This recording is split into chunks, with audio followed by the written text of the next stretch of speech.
সবার চিন্তা একটাই, দুনিয়া, দুনিয়া আর দুনিয়া। যে দুনিয়া সম্পর্কে নবী সাল্লাল্লাহু আলাইহি ওয়াসাল্লাম বলেছেন, একটু শোনেন। যে মনে করেন এটা একটা মহাসাগর, নবী সাল্লাল্লাহু আলাইহি ওয়াসাল্লাম বলছেন এখানে একটা আঙ্গুল ঢুকিয়ে দাও, দিয়ে বের করো। এই আঙ্গুলে যতটুকু পানি আছে এটা দুনিয়া, আর এই পুরো মহাসাগরে যত পানি আছে এটা পরকাল। একদিন সাহাবীদেরকে নিয়ে নবী যাচ্ছেন সাল্লাল্লাহু আলাইহি ওয়াসাল্লাম, একটা মৃত গাধা বা বকরির বাচ্চা পড়ে আছে, মৃত গাধা বকরির বাচ্চা। সাহাবীদেরকে বলছেন, হে আমার সাহাবীরা, তোমরা কি এই বকরির বাচ্চাটাকে 1 দিরহামের বিনিময়ে কিনতে চাও? কিসের বিনিময়ে? 1 দিরহাম। তো দিরহাম কি জিনিস সেটা পরে বোঝাবো এখন ইনশাআল্লাহ, ওইগুলো এখন বুঝবেন না। দিরহাম কি জিনিস ওটা পরে বুঝবেন। দিরহাম থাকলে আর রিজার্ভ কমতো না।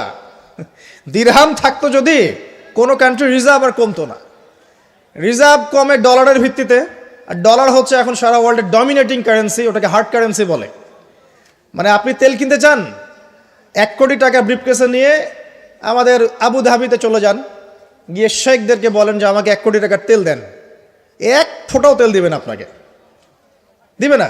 যতক্ষণ আপনি ওই টাকাটাকে ডলারে কনভার্ট করবেন তারপর দিবেন, আপনাকে তখন সুন্দর মতো তেল দিবে। এই dollar petrol, dollar petrol, petrol ছাড়া ডলারের এক্সচেঞ্জ নাই। এটা হচ্ছে পেট্রো ডলার মনিটরিং সিস্টেম।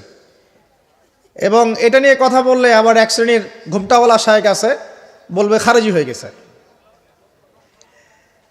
যাই হোক, এটা একটা জুলুম। কিরকম জুলুম? যে আপনি আপনার ইকোনমিক পুরো ব্যালেন্সটাকে ডলারের মানদণ্ডে যাচাই করতে হবে। আপনি যতই সমৃদ্ধশালী হন না কেন, আপনি ওই হার্ড কারেন্সিকে টেক্কা দিতে পারবেন না। আপনার কাছে গোল্ড আছে মনে করেন, সোনা। এখন সোনাটাকে আপনি যে ভাঙাবেন, ভাঙিয়ে যে মানে কান্ট্রির অন্যান্য ডেভেলপমেন্টের কাজে লাগাবেন, তার জন্য ডলারের সিঁড়ি পার হয়ে যেতে হবে আপনাকে। অথচ এই দিনার এবং দিরহাম রাসূল সাল্লাল্লাহু আলাইহি ওয়াসাল্লামের যুগের কারেন্সি ছিল, দিনার দিরহাম, যার ইন্ট্রিনসিক ভ্যালু বা অন্তর্নিহিত মান কখনো কমে যাবে না। দেখাচ্ছি, দাঁড়ান, আমি এমনি এমনি করে কথা বলি না। আসহাবুল কাহফ কত বছর ঘুমিয়েছিলেন বলেন? 309 বছর। 309 বছর। পকেটের মধ্যে কিছু কয়েন ছিল, সোনার আর রূপার কয়েন।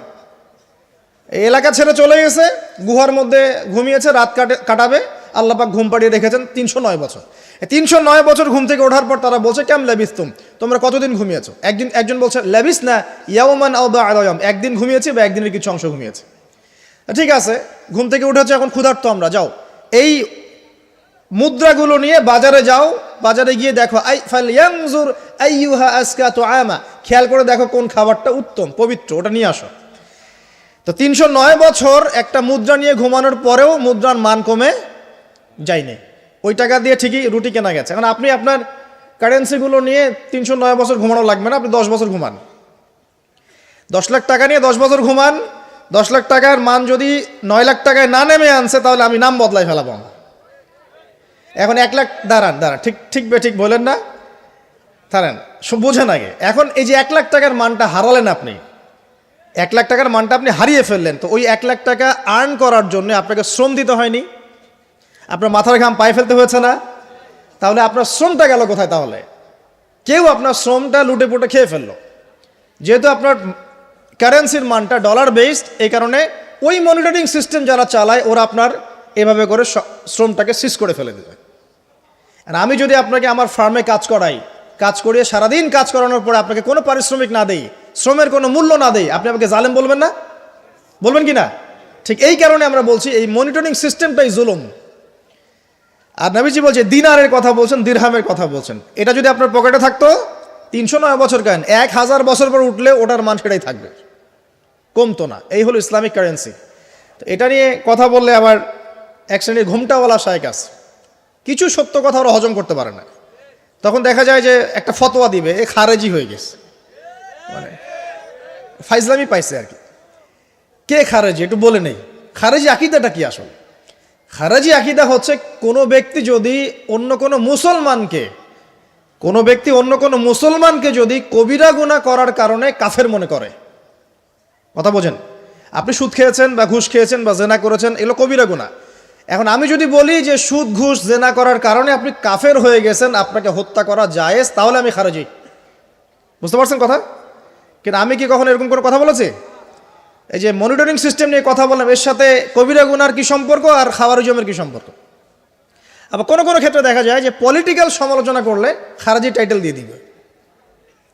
ওই যে বললাম আমাদের শেখদের কাছে যান মিডল ইস্টের, গিয়ে আপনি দেন, টাকা দেন, তেল দিবে না, ডলার না দিলে বলবে এই যে এন্টি মিডল ইস্ট কথা বলেছে, অতএব সে খারিজ হয়ে গেছে।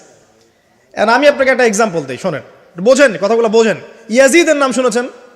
ইয়াজিদ ভালো শাসক ছিল না খারাপ শাসক ছিল? তার আমলে হুসাইন রাদিয়াল্লাহু আনহুর শাহাদাতের ঘটনা ঘটেছে, হাররার যুদ্ধ ঘটেছে, সে মদিনা আক্রমণ করেছে, মক্কাও আক্রমণ করেছিল, ম্যাসাকার করেছে। বহু সাহাবী তার এই শাসন মেনে নেয় নাই। তার মধ্যে একজন হচ্ছে আব্দুল্লাহ বিন জুবাইর রাদিয়াল্লাহু আনহু, জুবাইর ইবনে আওয়াম রাদিয়াল্লাহু আনহুর ছেলে। তার অনুসারী অনেক সাহাবী ছিলেন। আর আমাকে বলেন, ইয়াজিদ যখন মক্কা মদিনা আক্রমণ করছিল, বা তার সেনাবাহিনীরা যখন ইমাম হুসাইনকে কারবালার প্রান্তরে শাহাদত দিচ্ছে বা আক্রমণ করছে তার সপরিবারে, এখন যে সাহাবীরা তার বিরুদ্ধে একটু অবস্থান নিয়েছে, এই সবগুলো সাহাবী কি কাফের হয়ে গেছে, তাগুত হয়ে গেছে আর খারেজি হয়ে গেছিল নাকি? তারা কি ইয়াজিদের অন্যায়ের প্রতিবাদ করার কারণে খারেজি হয়ে গেছিল নাকি? তো পলিটিক্যাল সমালোচনার সাথে খাওয়ারিজমের কোনো সম্পর্ক নাই। কিন্তু এরা এটাকে একটা সুকৌশলে মুসলিম উম্মার যুবকদের মধ্য থেকে সত্য কথা বলার মানসিকতাকে কেড়ে নিয়েছে, সত্যকে উপস্থাপন করার মানসিকতাকে দমিয়ে দেওয়ার জন্য একটা খারেজি ফতোয়া শুরু করে দিয়েছে। এখন যেখানে সেখানে যা ইচ্ছা বলবেন খারেজি ফতোয়া দিয়ে দিই। সুবহানাল্লাহ। যাই হোক, ওদিকে যাচ্ছি না, আমি মূল জায়গায় আসি। দেখুন, আমরা রাসূলের হাদিস থেকে জানছি দুনিয়ার মূল্য এতটুকু, তুমি কি এই বকরির বাচ্চাটাকে 1 দিরহামের বিনিময়ে কিনবা? সাহাবীরা বলছেন 1 দিরহাম কেন ইয়া রাসূলুল্লাহ সাল্লাল্লাহু আলাইহি ওয়াসাল্লাম, বিনা মূল্যেও যদি আপনি আমাকে এটা দেন বা আমাকে এটা দেয়া হয়, আমি এটা কিনবো না। বিনামূল্যেও যদি আমাকে এই মৃত বা এই পচা গলা এই গাধার বাচ্চা বকরির বাচ্চাকে দেয়া হয়, আমি কিনবো না। নবী সাল্লাল্লাহু আলাইহি ওয়াসাল্লাম বলছেন এটাই হচ্ছে দুনিয়া। আল্লাহ পাকের কাছে দুনিয়ার মূল্য এই বকরির বাচ্চার চাইতেও কম। তো এখন আমরা যারা বস্তুবাদিতায় লিপ্ত আছি, দুনিয়ার এই যে ফিকির, সারাদিন দুনিয়ার ফিকির মানুষকে এমনভাবে পেয়ে বসে না, মানুষ দুনিয়ার আলাপ ছাড়া কোনো কথাই বলতে চায় না। দেখবেন একজন আলেমের কাছে বসবেন, সে আপনাকে কোরআনের কথা বলবে, হাদিসের কথা বলবে। একজন দুনিয়াদার মানুষের পাশে বসবেন, 1 ঘন্টা বসে থাকলেও একটা কোরআনের কথা বলবে না, আর হাদিসের কথা মুখ থেকে বের হবে না। আর তার মাথাটা ফাংশন হয়ে গেছে দুনিয়া দিয়ে। ঠিক আছে, সে যদি ড্রাইভার হয় সারাদিন গাড়ির পেঁচাল পারবে, গাড়ি এটা, গাড়ি ওইটা এমন, গাড়ি ওইটা এমন। সে যদি ইকোনমিক সেক্টরের মানুষ হয় বলবে এই যে ব্যবসা এমন, এই ব্যবসা এমন, ওই ব্যবসা এমন। সুদী মহাজন হয় বলবে এই এখানে সুদ দিলে এত হবে, এখানে দিলে এত হবে। আর পলিটিক্স যদি করে তাহলে সারাদিন পলিটিক্যাল আলাপ করবে। দুনিয়ার সেক্টরে যারা পটু আর কি, দুনিয়ার ফাংশনটা মাথায় এমনভাবে ইনস্টল করা থাকে যে এটা ছাড়া অন্য কোনো কথা তার মুখ থেকে বের হবে না। নবী সাল্লাল্লাহু আলাইহি ওয়াসাল্লাম দুনিয়াকে এত তুচ্ছ করেছেন। এখন আমি আপনাকে বোঝাচ্ছিলাম যে আনতালিদাল আমাতু রাব্বাতুহা, দাসী তার মনিবকে জন্ম দিবে, এর অর্থ একটা এই যে পিতামাতার সাথে এখন দাসীর মতো আচরণ করা হবে। সেটা কি হচ্ছে না বলেন? এটা যারা পিতামাতা হয়েছেন, বার্ধক্যে চলে গেছেন, তারা খুব ভালো করে জানেন। যেই সন্তানের জন্য সারাটা জীবন তারা মাথার ঘাম পায়ে ফেললেন, এই সন্তান তার খোঁজ খবর পর্যন্ত নেয় না। এখন ব্রিটেন, অক্সফোর্ড, হার্ভার্ড থেকে পড়ে আসছে, ঢাকা বিশ্ববিদ্যালয় থেকে বড় বড় ডিগ্রি নিয়ে আসছে, তার বাবা এখন থাকে বৃদ্ধাশ্রমে। জাহাঙ্গীরনগর ইউনিভার্সিটির একজন প্রফেসর, তিনি বৃদ্ধাশ্রমে আছেন। একটা ভিডিও দেখলাম তার, তিনি বলছেন যে আমি আমার পরিবারের জন্য কি না করেছি, আজকে আমি এত বড় প্রফেসর হওয়ার পরে আমার শেষ জীবনটা এখানে কাটছে। মাঝে মাঝে এগুলো দেখলে মনে হয়, মনটা চায় যে আমরাও কিছু বৃদ্ধাশ্রম করি। যাদেরকে আল্লাহ পাক তৌফিক দিয়েছেন আপনারা করবেন। যদিও ইসলামে বৃদ্ধাশ্রমের কোনো জায়গা নাই, মায়ের পায়ের নিচেই সন্তানের বেহেশত, কিন্তু এখন পরিবেশ এত খারাপ যে কিছু কিছু বৃদ্ধাশ্রমের দরকার হয়ে পড়েছে। জাতীয় একটা দৈনিক পত্রিকা দেখলাম, তারা বলছে যে এখন বৃদ্ধাশ্রম সময়ের দাবি হয়ে গেছে। বৃদ্ধাশ্রম এখন সময়ের দাবি হয়ে গেছে। আপনাদের সামর্থ্য থাকলে আপনারা করবেন। শেষ জীবনটা যেন আমাদের এই বার্ধক্যে উপনীত হওয়া মায়েরা এবং বাবারা, তারা যেন আল্লাহর ইবাদত করে কাটাতে পারে এমন একটা পরিবেশ তৈরি করে দিবেন। টেনশন ফ্রিভাবে তারা যেন 3 বেলা খায়, জিকির আজগার করে, তাসবিহ তাহলিল করে, কোরআন তেলাওয়াত করে, শেষ জীবনটা যেন ঈমান ইসলামের উপর থেকে মৃত্যুবরণ করতে পারে, এরকম একটা ব্যবস্থা করে দেন। ইনশাআল্লাহ বহুত নেকি হবে ইনশাআল্লাহ। আল্লাহ পাক আপনাকে বরকত দিবেন ইনশাআল্লাহ। এটা একটা ব্যাখ্যা হতে পারে। সেকেন্ড ব্যাখ্যা হতে পারে এই দাসী তার মনিবকে জন্ম দিবে অর্থ হচ্ছে এই যে সমাজের ন্যায় অন্যায় হক বাতিলের মানদণ্ড উল্টে যাবে, কারণ দাসী মনিবকে জন্ম দিতে পারে না। পারে? তার মানে একটা ব্যাখ্যা এটাও হতে পারে সত্য মিথ্যা হয়ে যাবে, মিথ্যা সত্য হয়ে যাবে কিয়ামতের আগে আগে, হক বাতিল হয়ে যাবে, বাতিল হক হয়ে যাবে। ঠিক এটাও অন্যান্য হাদিসে এসেছে, সত্যবাদীকে বলা হবে মিথ্যাবাদী, মিথ্যাবাদীকে বলা হবে পরম সত্যবাদী। যে ব্যক্তি আমানতদার তাকে বলা হবে খেয়ানতকারী, যে খেয়ানতকারী তাকে বলা হবে পরম আমানতদার। এটা হচ্ছে না এখন আমাদের এই বিজি শহরগুলোতে, এটা হচ্ছে না।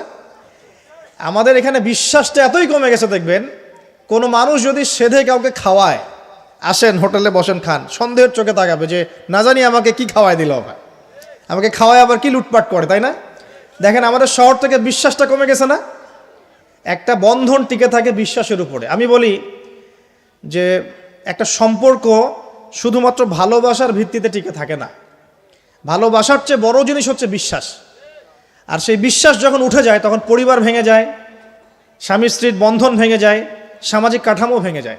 আমাদের সমাজ থেকে বিশ্বাসটা উঠে গেছে, দেখবেন কেউ কাউকে বিশ্বাস করতে পারে না। হ্যাঁ, তো এই যে বস্তুবাদিতা আমাদের বিশ্বাসটাকে নষ্ট করে ফেলল। খেয়াল করে দেখেন, এই রাত্রেবেলা গাড়ি নিয়ে যাবেন, রাস্তায় যদি কেউ দাঁড়িয়ে থাকে, ভাই আমি খুব বিপদে পড়েছি একটু লিফট দেন, ভয়েই দাঁড়াবো না এখানে গাড়ি নিয়ে, না জানি আবার কোন ট্র্যাপে ফেলায়, তাই না? বিশ্বাস প্রতারণার কি যুগ, কেউ কাউকে বিশ্বাস করতে পারছে না, কেউ কাউকে বিশ্বাস করতে পারছে না। স্বামী তার স্ত্রীকে বিশ্বাস করে না। এই শহরে বহু স্বামী আছে এই শহরের, স্ত্রীকে বিশ্বাস করে না, কারণ জানে যে আমি বাইরে গেলে ফোনে অনেকগুলো বেটার সাথে লাইন মারে, স্বামী খুব ভালো করে জানে। এ কারণে দেখা যায় স্বামীও বাইরে আবার কয়েকটা একাধিক ওই যে বলবো উপস্ত্রী উপপত্নী জোগাড় করে রেখে দিছে, আছে না? মেয়ে স্ত্রী বাসায়, স্বামী যখন চলে যায় স্ত্রী অন্যের সাথে পরকিয়া করে, আবার স্বামী বাইরে গিয়ে স্ত্রীকে বাদ দিয়ে অন্য মেয়ের সাথে পরকিয়া করে। এই জিনিসটাই শহরে বেশি না কম বলেন? লজ্জা করেন না, সত্যি কথা বলেন, এটা বেশি না কম? বেশি, দিন দিন বাড়ছে। আর যে মিডিয়াগুলো আমরা দেখি এগুলোই শিখায় আমাদেরকে, পরকীয়া শিখায় না? পরকীয়া শিখায়। আর এটা যে এত ভয়াবহ মহামারী আকার ধারণ করেছে না, যে অনেক ক্ষেত্রে দেখা যায় স্বামী অফিসে যাওয়ার সাথে সাথেই বয়ফ্রেন্ড বাসায় হাজির। এই যে বাক্সে বাক্সে বন্দি জীবন বললাম, বাক্সে বাক্সে বন্দি ফ্ল্যাটের ভিতরে তো ঢুকলে আর বোঝা যায় না ভিতরে কি হচ্ছে। কত ফ্ল্যাটে যে জেনা হয় এখন এই শহরে আল্লাহ ভালো জানে। এই ফ্ল্যাটের প্রত্যেকটা ইঞ্চি ইঞ্চি মাটি আল্লাহর কাছে সাক্ষী দিবে। যেখানে যে মাটিতে বসে অবিবাহিত যুবক যুবতী জেনা করেছে আর বিবাহিত যুবক যুবতীরা এবং এই স্বামী স্ত্রীর জেনা করেছে, এর ইঞ্চি ইঞ্চি মাটি আল্লাহর কাছে কথা বলবে। এর ইঞ্চি ইঞ্চি মাটি আল্লাহর সামনে কথা বলবে। ইযা যুলজিলাতিল আরদু জিলজালাহা ওয়া আখরাজাতিল আরদি আসকালাহা ওয়া ক্বালা লিল ইনসানু মা লাহা ইয়াওমাইযিন তুহাদ্দিসু আখবারাহা। সেদিন তুহাদ্দিসু আখবারাহা, জমিন তার খবর বলবে আল্লাহর কাছে। জমিনের কোথায় কোন পাপ হয়েছে সব বলে দিবে। এই জমিনে এখানে দাঁড়িয়ে জেনা করেছে, ওইখানে দাঁড়িয়ে মদ খেয়েছে, ওইখানে কাউকে খুন করেছে, জমিন বলে দিবে। একটা কথা এখানে মাঝখানে বলে দেই, যারা অবিবাহিত যুবক যুবতী আছো, এই লেকচার তোমরা যারা শুনছো, তোমাদের মধ্যে কেউ যদি জেনা করে থাকো, অবিবাহিতর কথা বলছি, তোমাদের কাঁধের মধ্যে এখন 100 বেত্রাঘাতের শাস্তি ঝুলে আছে। সূরা নূরের 1 থেকে 3 নম্বর আয়াত পড়ে দেখবে, অবিবাহিত যুবক যুবতী যদি জেনা করে তাদের শাস্তি হচ্ছে 100 বেত্রাঘাত, তাও জনসমক্ষে, এবং এক বছরের জন্য নির্বাসন। এই বিধানগুলো যদি পৃথিবীর কোনো দেশেও না থাকে, আসমানে আছে। মরার সাথে সাথেই এই বিধান কার্যকর হবে ইনশাআল্লাহ। বাঁচার বুদ্ধি কি? একটাই উপায় আছে। এই লেকচার কানে চলে গেছে, অনতিবিলম্বে অজু করবে, অজু করে খালেসভাবে রাতের শেষ রাতে জায়নামাজ বিছাবে, জায়নামাজ বিছিয়ে আল্লাহর সামনে দাঁড়িয়ে 2 রাকাত নামাজ পড়বে, পড়ে নিজের পাপের কথা স্মরণ করে চোখ দিয়ে দরদর করে পানি ফেলে দিবে, আল্লাহকে সেজদায় গিয়ে বলবে, আল্লাহ আমি জেনা করেছি, আমাকে মাফ করে দাও, আমার এই পাপের কথা কেউ জানে না, তুমি জানো, মাফ করে দাও। এই মাফ নেওয়ার পরে আবার ওই যার সাথে করেছেন ওর সাথে আবার লিঙ্ক আপ করার চেষ্টা করেন না। আসো আমরা জেনা করেছিলাম, আসো বিয়ে করে নেই, এটা সলিউশন না। জেনা করেছেন, আগে তওবা করে ফিরে আসতে হবে, তারপরে পুরো জীবন ইসলামিক লাইফ লিড করতে হবে। আল্লাহ যদি দেখেন যে হ্যাঁ আপনি ঠিকঠাক তওবা করে আল্লাহর পথে চলছেন, আল্লাহ তখন আপনাকে নেককার স্ত্রী দিবে ইনশাল্লাহ। এই এই এই একমাত্র রাস্তা যুবকদের জন্য এবং যুবতীদের জন্যেও। যুবকরা না হলে পার পেয়ে যেতে পারে, কারণ একটা কথা সমাজে প্রচলিত আছে না, যে ছেলে মানুষের ইজ্জত তো সহজে যায় না, গোপন হয়ে গেছে, কেউ জানে না, আল্লাহ মাফ করে দিয়েছেন, সে হয়তো পার পেয়ে গেল। কিন্তু এই যে মেয়ে, তুমি যে 8-10টা ছেলের সাথে জেনা করেছো, তোমার ইজ্জতের কি হবে? তোমার যে সতীত্ব তুমি নষ্ট করেছো, তুমি তো বিয়ের পর কোনো ঘরে গেলে সে হাজবেন্ডও বুঝতে পারবে তুমি আর সতী সাধী নও। তখন তোমার কি হবে? এটা গেল স্বেচ্ছায় জেনা। আর যদি আপনি ধর্ষণ করে থাকেন কাউকে, তাহলে তার হক তাকে ফেরত দিতে হবে। কিভাবে দিবেন সেটা আপনার বিষয়। আল্লাহর কাছে ক্ষমা চান, ইস্তেগফার করেন। জেনার ফলশ্রুতিতে সমাজে মহামারী নেমে আসে। জেনা, পরকীয়া, অশ্লীলতার কারণে সমাজে এমন সব রোগ ব্যাধির উদ্ভব হয় যেগুলো কখনো ছিল না। এই শহরটা জেনার শহর। আমাদের এই ঢাকা শহর জেনার শহর। আপনাকে এটা বোঝার জন্য আমার লেকচার না শুনে আপনি পেপার পত্রিকা ঘাটেন, অনলাইন সার্চ করেন, দেখবেন এই শহরে আনাচে কানাচে জেনা হয় এবং ওপেন জেনা হয়। মানুষ জেনাকে হালাল মনে করে। এই শহরের যুবক যুবতী যারা একে অপরের সাথে বয়ফ্রেন্ড গার্লফ্রেন্ড কালচারে লিপ্ত আছে, এটাকে তারা হালাল মনে করে, কেউ হারামও মনে করে না। কত বড় সাহস দেখায়। আর রাস্তা দিয়ে আমরা হেঁটে গেলেও বয়ফ্রেন্ড গার্লফ্রেন্ড এসে আমাদেরকে সালাম দেয়, হুজুর আমাদের জন্য একটু দোয়া করেন। তো প্রত্যেকটা পার্কে যাবেন, এই যে আপনাদের রেস্টুরেন্টগুলোতে যাবেন, দর্শনীয় যে স্পটগুলো সেখানে যাবেন, দেধার সে জেনা হচ্ছে, জেনা আর জেনা। আমি এই যুগের কথাই বলছি। নবী সাল্লাল্লাহু আলাইহি ওয়াসাল্লাম বলছেন, আমাদের নবী বলছেন, আমার উম্মতের একটা অংশ, সবাই না, আমার উম্মতের একটা অংশ অবশ্যই জেনাকে হালাল করে নেবে, অবশ্যই মদকে হালাল করে নেবে, মদ পান করবে কিন্তু মদের নাম অন্য দিবে, এবং তারা গান বাজনা বাদ্যযন্ত্র নর্তকীদেরকে হালাল মনে করে নিবে। নবী সাল্লাল্লাহু আলাইহি ওয়াসাল্লাম বলেছেন, যখন সমাজে এরকম পাপ বাড়ে তখন সমাজে এমন সব রোগ ব্যাধি আসে যা আগে কখনো ছিল না। এবং এদের ব্যাপারে নবীজি বলেছেন, একদিন সকালবেলা আল্লাহ পাক এদেরকে বানর এবং শুয়োর বানিয়ে দিবেন। কিয়ামতের আগে এই ঘটনাও ঘটবে, বিকৃত হবে। ভূমিকম্প, ভূমিধস এবং আকৃতির বিকৃতি, এগুলো আযাব আসবে আল্লাহর পক্ষ থেকে, এই জেনা, এই ব্যভিচার, এই পরকীয়া, নোংরামি, অশ্লীলতার কারণে। ঘরে এগুলা বয়ফ্রেন্ড গার্লফ্রেন্ড কালচার। কেউ মনে করে না যে এগুলা হারাম। কেউ মনে করে না যে আমার এই যে সহপাঠী আমার গায়রে মাহরাম। এই গায়রে মাহরাম শব্দটাই নাই। কাজিন, চাচাতো বোন, মামাতো বোন, খালাতো বোন, এই যে কাজিন, এরা জেনা করছে। কি দেখা বাকি রেখেছে এই যুগে আমরা দেখছি যে নিজের মেয়ের সাথে পিতার শারীরিক সম্পর্ক। পেপার পত্রিকা পড়েন, একটু অনলাইন ঘাটেন, দেখেন কোন যুগে আছেন আপনি। সমাজে ন্যায় অন্যায় হক বাতিলের মানদণ্ডই উল্টে যাবে। মানুষ ন্যায়কে অন্যায় মনে করবে, অন্যায়গুলোকে ন্যায় মনে করে নিবে। কোনো মানদণ্ড নাই। আমাদের শহরের এই অবস্থা, শান্তিতে কিভাবে ঘুমাবেন আপনি? নিশ্চিন্তে থাকবেন কিভাবে? কখন যে আল্লাহর গজব চলে আসে।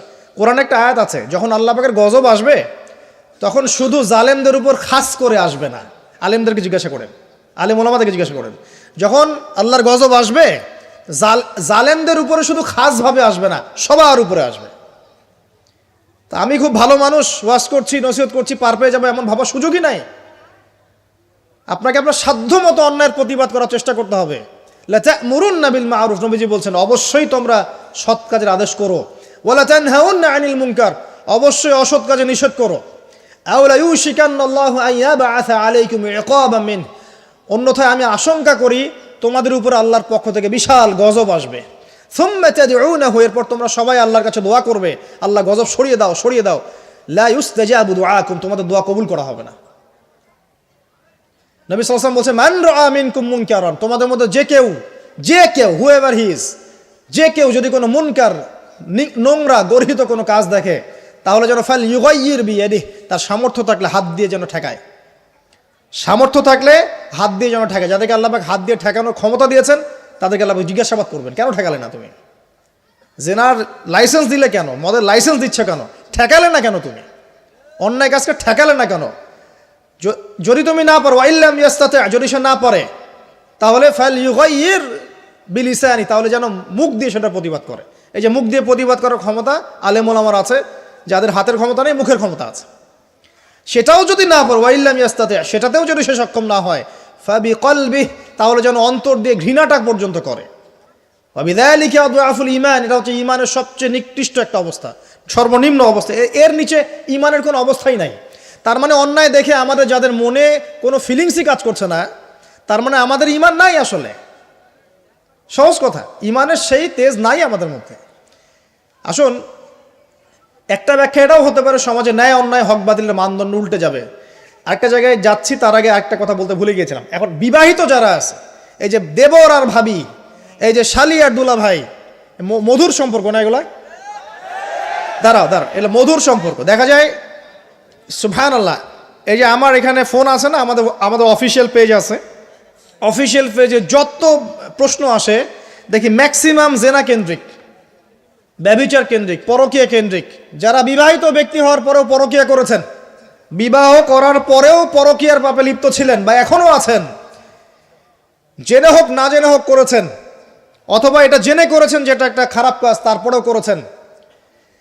রাসূলুল্লাহ সাল্লাল্লাহু আলাইহি ওয়াসাল্লামের হাদিস এবং আল্লাহ পাকের কালাম অনুযায়ী তাদের শাস্তি হচ্ছে কোমর পর্যন্ত মাটিতে পুঁতে ফেলে পাথর নিক্ষেপ করে রজম করে হত্যা করা।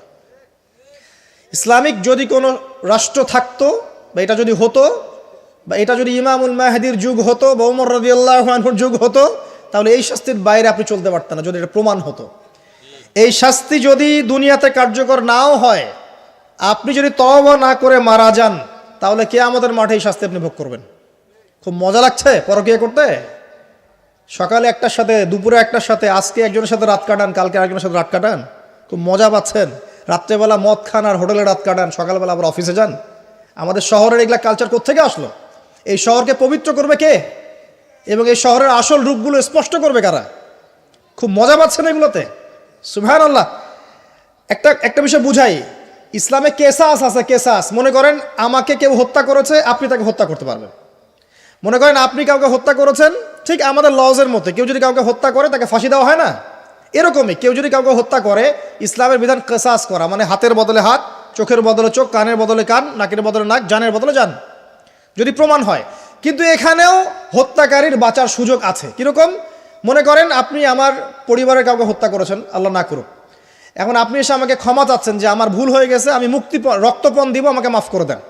এখন আমাদের পরিবারে কি আপনাকে বললো ঠিক আছে আপনাকে মাফ করে দিলাম, আপনার কেসাস করার দরকার নেই, আপনি রক্তপণ দিয়ে দেন, তাহলে আপনি বেঁচে থাকার সুযোগ পেলেন।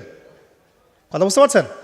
আরেকটা হচ্ছে মুরতাদ। মনে করেন কেউ ইসলামের কিছু বিষয়কে অস্বীকার করেছে, তাকে জেলখানায় বন্দি করে রাখা হবে, সুযোগ দেওয়া হবে যে আপনি কি এগুলো জেনে শুনে বলেছেন নাকি এর উপর অটল থাকবেন না ফিরে আসবেন।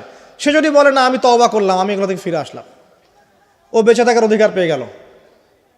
কিন্তু বিবাহিত ব্যক্তি যারা ব্যভিচার করেছে, বিবাহিত ছেলে বা মেয়ে ব্যভিচার করেছে, তওবা করে যদি ফিরেও আসে, রজমের শাস্তি থেকে বাঁচার কোনো সুযোগ নাই। বুঝাতে পারছি না? একজন মহিলার কথা বলি তারা বুঝতে পারবেন। এটা একজন মহিলা সাহাবীর ক্ষেত্রেও হয়েছে, একজন পুরুষ সাহাবীর ক্ষেত্রেও হয়েছে। আচ্ছা, পুরুষ সাহাবীর কথা বাদ দিয়ে মহিলা সাহাবীর কথাটা বলি। মহিলা সাহাবী এসেছেন, এসে নবীজিকে বলছেন ইয়া রাসূলুল্লাহ তাহিরনি, আমাকে পবিত্র করুন, আমি একটা অন্যায় করেছি, আমি বিশাল একটা অন্যায় করেছি। নবী সাল্লাল্লাহু আলাইহি ওয়াসাল্লাম বলছে কি করেছো তুমি? তখন সে বলছে আমি জিনা করেছি। নবী সাল্লাল্লাহু আলাইহি ওয়াসাল্লাম বলছেন বাসায় যাও, বাসায় গিয়ে আল্লাহর কাছে তওবা করো, আল্লাহ পাক মাফ করে দিবেন।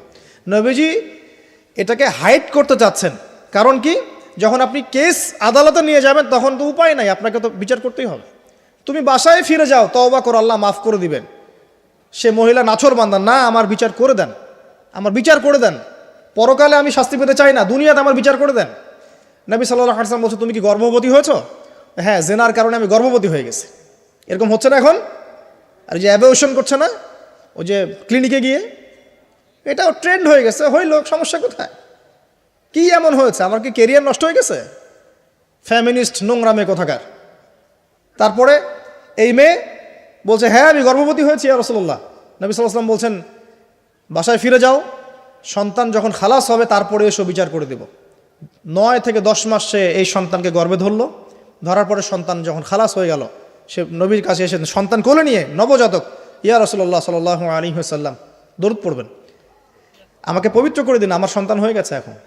নবী সাল্লাল্লাহু আলাইহি ওয়াসাল্লাম বলছেন, সন্তান কি দুধ খাচ্ছে? হ্যাঁ, দুধ খাচ্ছে। তাহলে তুমি তাকে দুধ পান করাও। কত বছর দুধ পান করাতে হয়?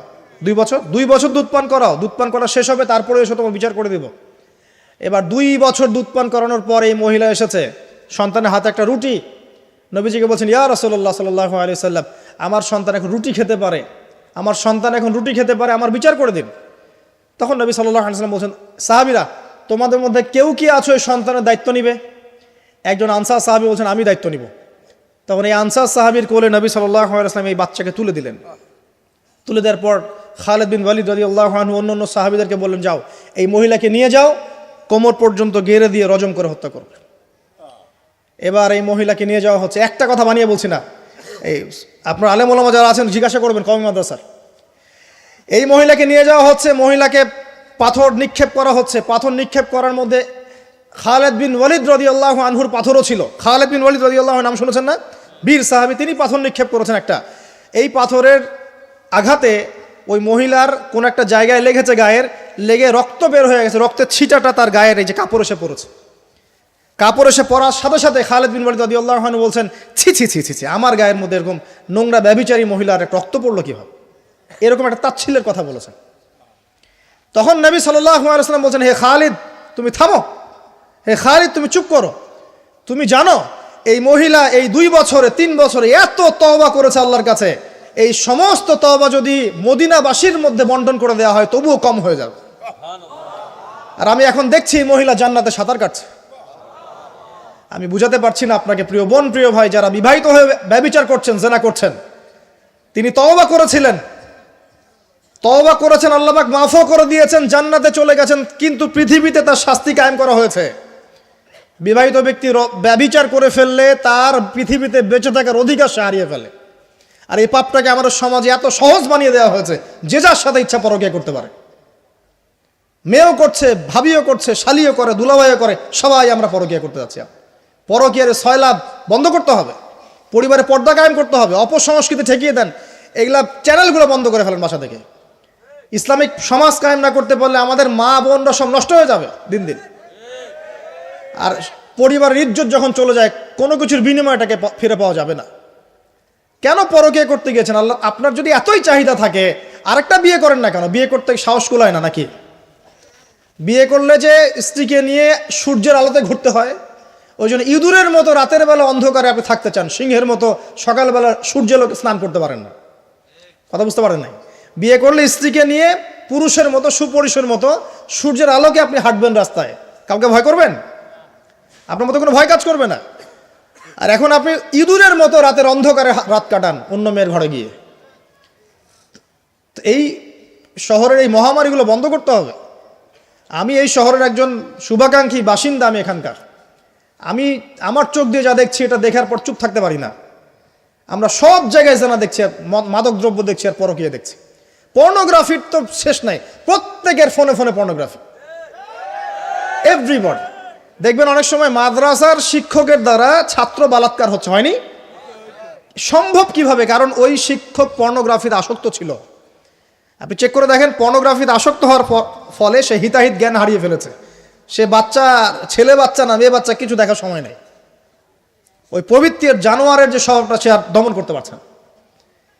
পর্নোগ্রাফি আর মাদক আর ব্যভিচার, জেনা, ফ্রি মিক্সিং অবাধে আমাদের শহরে। বস্তুবাদী তো আছেই। তো এটাকে আখিরুজ্জামানের শহর বলবো না, থেকে আউয়ালুজ্জামানের শহর বলবো নাকি? শুধু এই শহরের সমস্যা এটা নয়, প্রত্যেক বড় বড় শহরে এই সমস্যা। ইভেন এগুলো এখন গ্রামে পর্যন্ত চলে গেছে, এগুলো গ্রামেও চলে গেছে, গ্রামে আরও বেশি আছে। দেখবেন শহরের ছেলেরা তো জিন্স আর টি শার্ট পরা মেয়েদেরকে দেখে অভ্যস্ত না, এরা না একটু কন্ট্রোল করতে পারে। আর যখন একটা গ্রামের ছেলে পর্নোগ্রাফি দেখবে, সে তো আর নিজেকে কন্ট্রোল করতে পারে না। বুঝতে পারছেন না? আমাদের শপিং মলগুলোতে গেলে আমরা দেখি টি শার্ট আর গেঞ্জি পরা মেয়ে ঘুরছে, তাই না?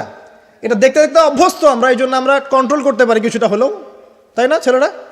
কিন্তু গ্রামের ছেলে মেয়ে যারা, তারা কিন্তু পর্ন দেখলে আর কন্ট্রোল করতে পারে না। দেখুন গ্রামে ধর্ষণ দিন দিন বাড়ছে, day by day, day by day. এই সমস্যাগুলো বড় বড় প্রত্যেক বিগ সিটিজ অ্যান্ড টাউনে এই সমস্যা, একই সমস্যা। এর ছড়ালো কারা? ওই পশ্চিমাদের থেকে এই সমস্ত বিশ্বে এগুলো ছড়িয়ে গেছে। এরা এমন একটা সভ্যতা যারা প্রত্যেকটা পাপকে গ্লোবালাইজেশন করে দিয়েছে। সুদ খেয়েছে, সারা বিশ্বে ছড়িয়ে দিয়েছে। মদ খেয়েছে, সারা বিশ্বে ছড়িয়ে দিয়েছে। জেনা করেছে, সারা বিশ্বে ছড়িয়ে দিয়েছে। ফ্যামিলিস্ট রেভলিউশন সারা বিশ্বে ছড়িয়ে দিয়েছে। ব্যাংকিং, সুদভিত্তিক ব্যাংকিং সিস্টেম সারা বিশ্বে ছড়িয়ে দিয়েছে। প্রত্যেকটা সমস্যা দেখবেন ওখান থেকে সারা